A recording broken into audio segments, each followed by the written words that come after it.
Okay po. Ay, napagbayad pa ako nito. Ay, pwede ba? Ay, ito. So, unahin muna natin yung in-text citation. Aside from citation na una yung ginawa, which is for, eto, para dito sa reference page natin, na in-indicate na rin ni ma'am dito. Yan. Lahat nung una yung citation na ginawa, yung may author, date, title ng study or literature, lahat yan, at URL, lahat yan ilalagay lang sa references. Pero since meron na kayo noon, meron na okay na yung so far sa mga wala nang follow-up sa GC, okay na yung literature study nyo. So, proceed na kayo sa next natin, which is eto. Wait, yung citation is reference to the source of info used in our research. Magsasite tayo parang to give credit lang sa kung kaninong source yung galing yung info natin. Ayan. Hindi tayo magsasite ng sarili nating idea, ha? Isa-cite natin yung idea galing sa author nung pinovide nyo. 'Di ba dalawa yon? O, sa kanila nyo isa-cite, ha? Baka may magkamali na naman dyan. Okay? Citation, in-text citation naman tayo. Dahil alam nyo na yung ano yung citation. Parang papakilala nyo lang kung kaninong source galing yon yung citation. Okay? Dito tayo sa in-text citation. Well, depende na sa inyo kung sa writing style nyo, paano nyo isa-cite yung isang author. Pwedeng parenthetical, it is important to avoid plagiarism in academic writing, naka-parenthesis, Smith 2020, page 15. Hindi nyo na kailangan yung page 15 unless ipa-confirm ko pa kay ma'am. Pero, since in-indicate niya dito na ang pinakailangan ay yung author, date, title, and source, pwedeng i-disregard nyo na yun. Kapag narrative citation naman yung typical na Smith 2020 states that based on Smith 2020, ganon.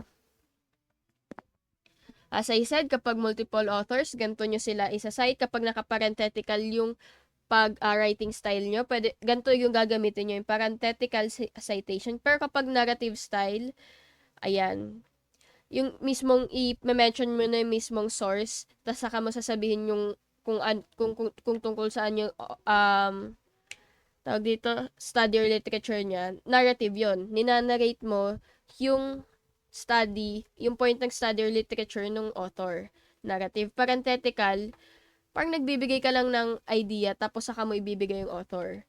Sa akin, for me, mas madali yung narrative. Wala, nagnanarrate ka lang, ine-explain mo, pinapaliwanag mo, pinapakita mo. So, kapag parenthetical citation, ganito yung susundin mo kapag multiple authors. Kapag narrative citation, ito, ganito yung susundin mo kapag more than 3 yung authors or kapag dalawa. Okay ha?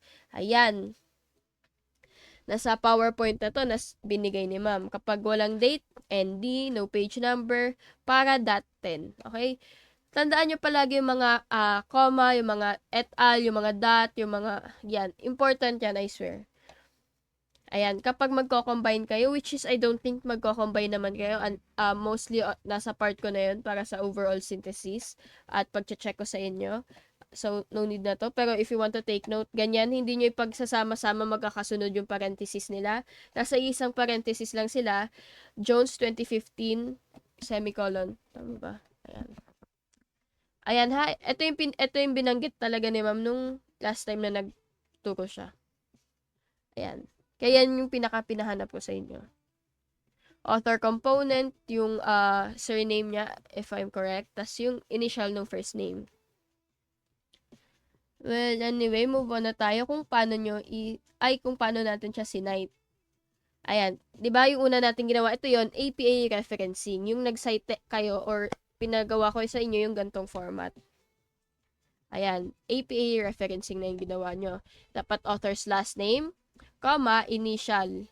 Initial nung first name ng author. Year of publication, title, kung may edition ng book, at publisher, at kung may publisher man, at URL. Pero, tulad nga yung sabi ni Mami, pinaka-important dito ay yung name, year of publication, title of book, pati yung URL. Yun na yung pinaka-important kay Ma'am. Ayan, lahat yan ma-view nyo dito. O, example, ito. O, diba? Ito yung author, ito yung initial nung, ito yung surname ng author, ito yung initial, yung year, yung article title, yung article, title ng article, tapos sa loob ng article na yun, kung anong title nung part sa loob ng article na yun. Gets na, journal title. Yan. Tapos yung URL, ganun lang yung ginawa natin sa APA referencing. Pero ang gagawin nyo naman ngayon is in-text citation. Take note, in-text citation muna gagawin nyo bago nyo isi-synthesize. Ngayon, moving on to synthesis. Simply means combining, put together the ideas and findings of multiple sources in order to make an overall point. So, ang point ko kung bakit ko kayo pinapagawa ng synthesis is para makuha nyo na yung main point ng study. Marami kayo. 20 plus yung study nyo. After nyo masend sa akin yung synthesis, tsaka ko siya gagawa ng overall synthesis. Kung bakit related yung lahat ng study nila or paano nakaka-influence yung study nila sa study natin. Kaya, as early as possible, 2 p.m. bukas, ipasa nyo na. Though may steps sa dito, how to write a synthesis, mostly magiging depende na sa akin to, itong dalawang part na to, kung paano ko sila i-organize. Kasi, to be honest, ang daming trabaho nito since 20 plus, kaya I will be assigning at least ako, tas 3 officers tuloy, members pa to help me with this po. Ayan. And moving on, yan. Saan na tayo?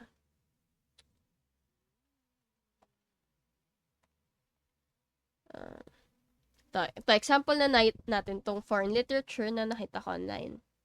According to 2010 article, walang name. Ayoko yan. Ito. Based on Brigman, Fundamentals of Financial, di ba ninarrate niya kagad? Narrative kagad. Mas madali yung narrative kesa sa parenthetical. Depende sa inyo. Depende sa writing style nyo. Okay? A computer start with an inventory counts in memory. Ine-explain niya yung source or yung study. Ay, ano ba to? Yung literature ni Brigman. Ine-explain niya kung ano yung nasa loob ng literature niya. Computer start with an inventory counts in memory. Withdrawals are recorded by the computer as they are made, and the inventory balance is constantly revised. When the recorded point is reached, the computer automatically places an order. In-explain niya lang, ninanarrate niya kung ano yung naintindihan niya sa kay Brigman. After niya, ito kasi, itong ayan.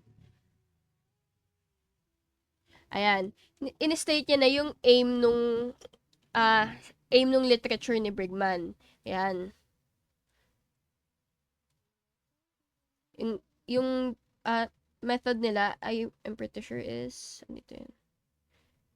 Ayan. Questionnaire interviews. Yun. Indicate nyo yung, eto, citation, yung mismong synthesis nung tawag dito, idea ng literature or study. Tapos, i-relate nyo na siya sa study natin. The proponent aim to develop, yung naging aim nung study nila. Ito yung naging, parang, tawag dito, topic or, ano ba? Basta in-explain niya yung kinalolooban or ginagawa sa study, tapos yung naging aim ng study na yon, kung bakit nila ginawa.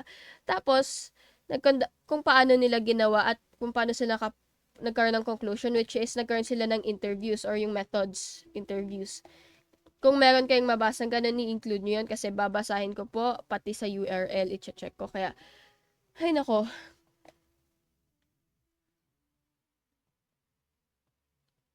Ayan, no. Dahil sa literature na to, it helped them discover that electronic data processing is advantageous than other. Isn't this part of the data gathering procedure? O, ayun ulit, on an article written by merchandising. Tuloy-tuloy lang. Kung may mali akong na-explain dito, please paki-comment. Ay, like, comment, and share. Pakisabi na lang sa GC para ma-further clarify pa po natin. Pero overall, ang gagawin lang talaga ay, sino ba? Yung citation nyo, hindi yung citation para sa referencing, iba yon ha. Gagawa kayo ng hindi man bago, citation, in-text citation para sa mismong RRL or RRS. Okay? Tapos yung synthesis, yung aim nung study or literature galing sa source, yung aim nila, yung naging method nila, yung naging conclusion nila, at kung paano natin to marirelate sa study natin. Ganun lang. Okay po? Bye-bye. Sleep na ako. Ay,